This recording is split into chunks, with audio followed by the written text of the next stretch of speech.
Hey everyone, and welcome back to my channel, or if you're new here then just welcome. But yeah, basically today I just wanted to quickly jump on here and have a chat with you guys while I'm crocheting. I'm currently working on these can coolers, which I feel like is going to be super useful and cute thingy to have for summer, and I can drop in a link to the pattern that I'm using. It's for free, and yeah, that's what I'm doing. So I'm crocheting a new one, and I thought since I'm crocheting anyways, I could just do it here and do it together with you and have a quick chat. And basically what I want to talk about is this whole Hobbii drama. And I apologize, I know that there are like tons of videos already out there and people are basically just talking about the same thing. Yeah, but if you're not aware of it, then maybe this will be super interesting for you. But anyway, since I've been collaborating with them previously, and since I still have some of their yarns that I'm still using for the projects that I'm working on, I thought that it would be nice to also give you my opinion, what I have experienced before and what I'm planning to do further. So let's just do it. And if you haven't heard about this whole drama, then basically what happened is that their CTO posted on their LinkedIn that they are huge users of AI. They are planning to use it more and more, and they basically don't want to have awkward photo shoots, and yeah, basically just how much AI they are using and that they are planning to use it more and more. And first of all, for a company that is producing products for people who are trying to be creative, I feel like it's just something you shouldn't be doing.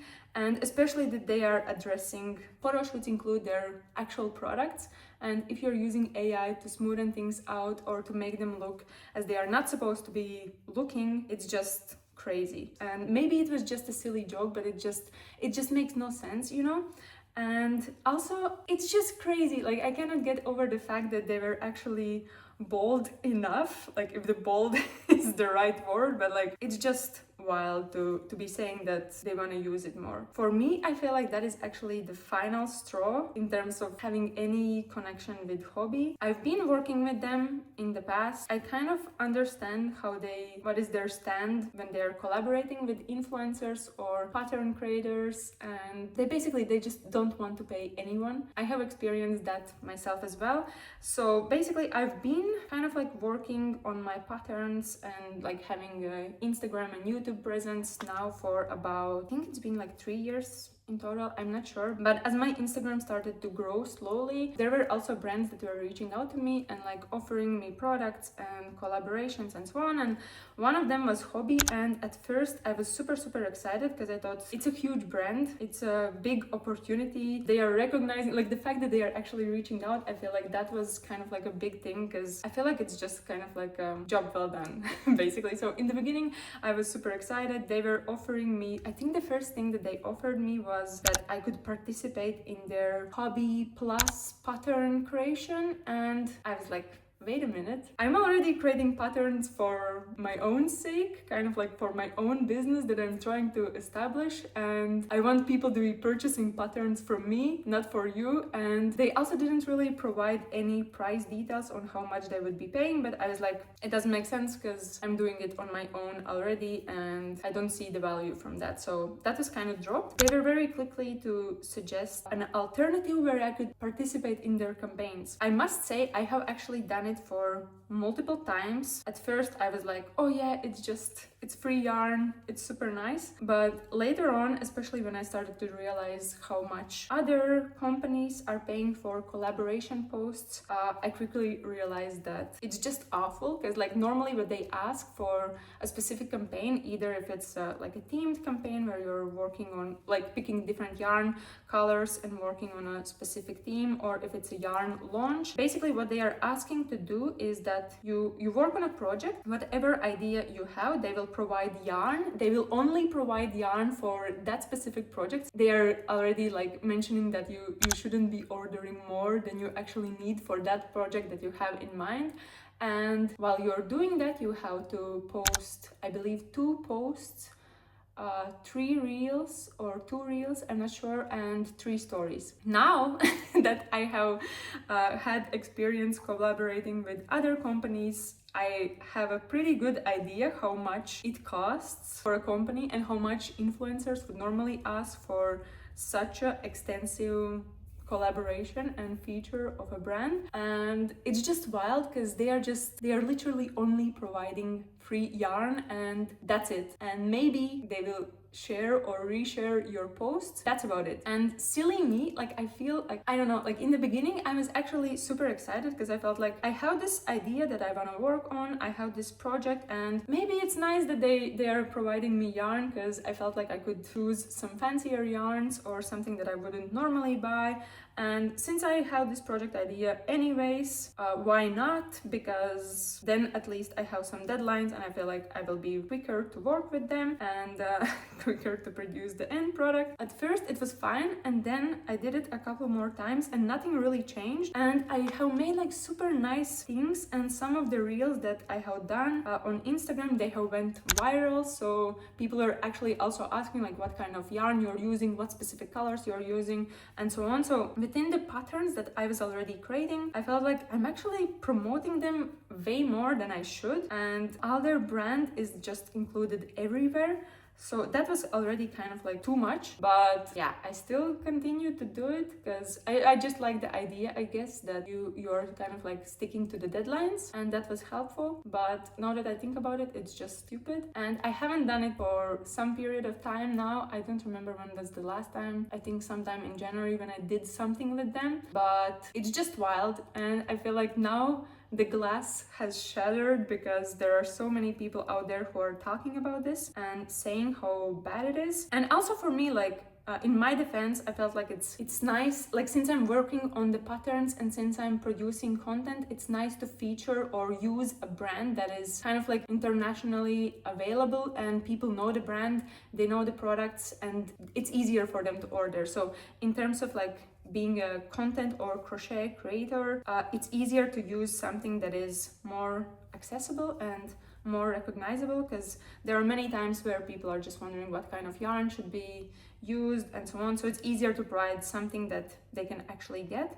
And I also felt like that's kind of my excuse for using them in the past, even though I wasn't that happy. I wasn't really also announcing any drama that I have or something that I might not like, because I also feel like it's bad taste to just talk about a brand or a company. But I always had this like bad feeling kind of like in my thoughts somewhere in the background that I don't really like them, but it's just easier because whenever I create something, I know that you will know what it is and you will kind of be able to find the product. But besides that, there was also once a very silly kind of like conversation with them where I had made this collaboration post and it went viral. It got few millions of views across several posts that I have made, and they recognized it, they realized, and they were like, oh hey, sending me an email and asking if they can use it for their paid channels, meaning that they will just run advertising and earn money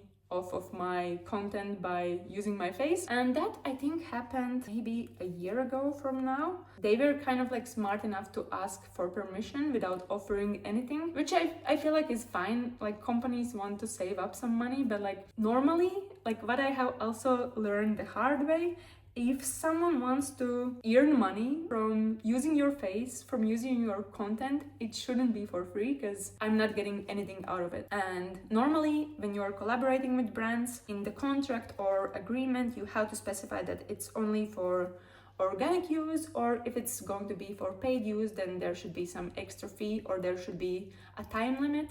And this is also something that is my mistake from the past, because I didn't know any better. Like no one was giving me influencer or partnership, sponsorship lessons on how these things should be done.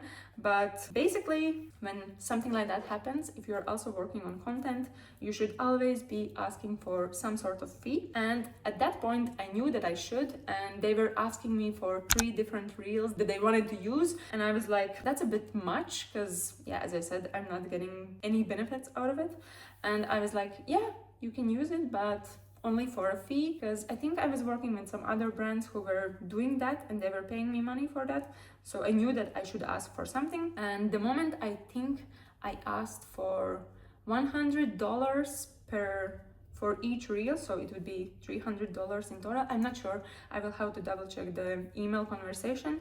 They were like, oh wait a minute, no, that's too much, it's out of our budget. Then they were also very smart to figure out which reel is, I kind of like reused content across multiple reels, so kind of like cut things and added different sound or whatever. So they were quickly to realize they could actually only buy one or two, and that should be enough, and then they can do whatever. And yeah, they basically agreed to only pay $90 or 90 euros. Yeah, I have to check on that. Yeah, that was already kind of like leaving a bad feel. I could just see that they want to go with the bare minimum and not really supporting content creators who have put in the work and just paying like what you're supposed to pay for stuff like that.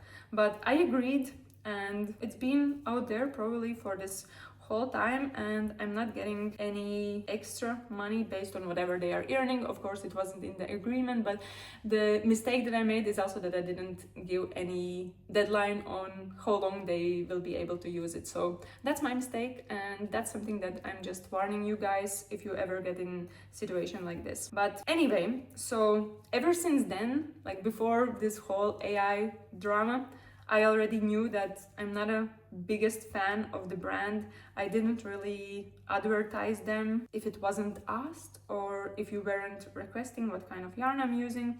I wasn't really feeling that they are the greatest company out there. I mean, they have some fun content on Instagram and so on.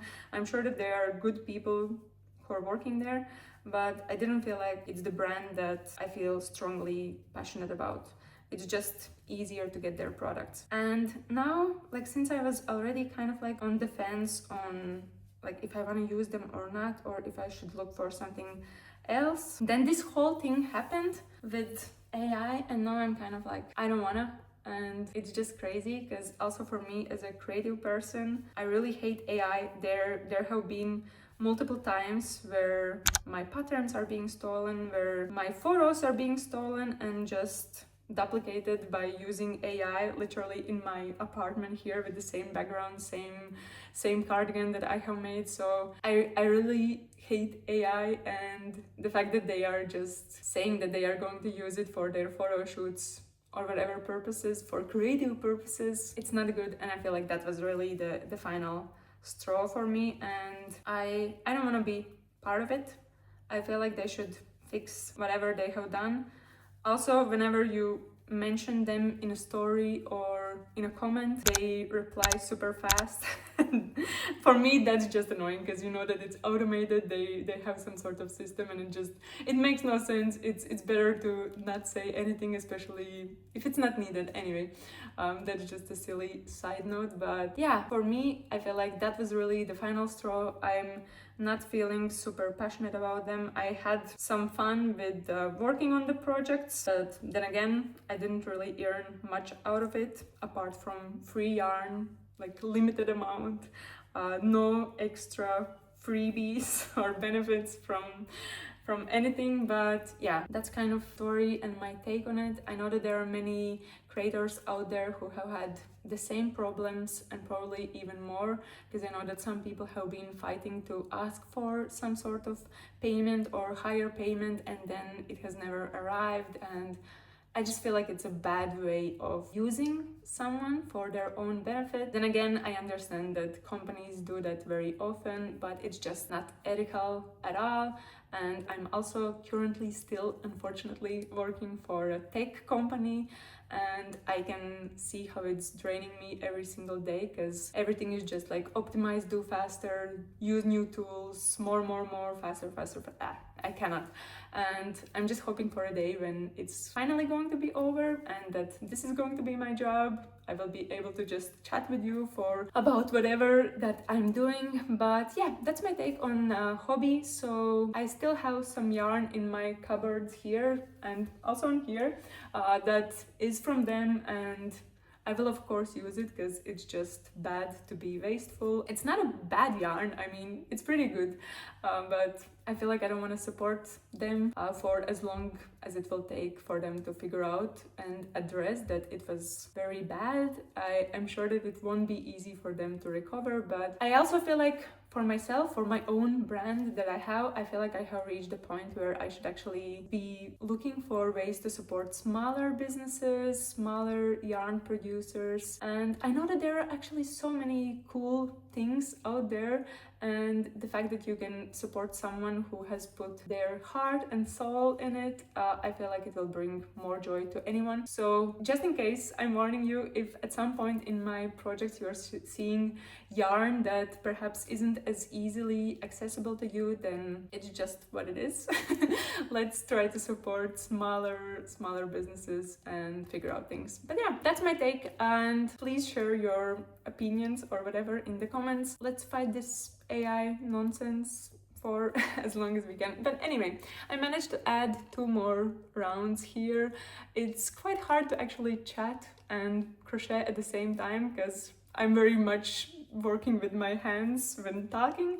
But yeah, this is what I got, and the plan is to do 5 in total. So yeah, I have a bunch of yarn that I have to use up. This is from Yarn and Colors brand. I'm not sure how big they are, but I bought it from a site here in Denmark, and I think it's also accessible in the UK. So I'll do my research and I will also link it down below. But anyway, thanks for listening to my rambling, and yeah, you will find this free pattern link down below from the creator who made it and who shared it. So yeah, that's it.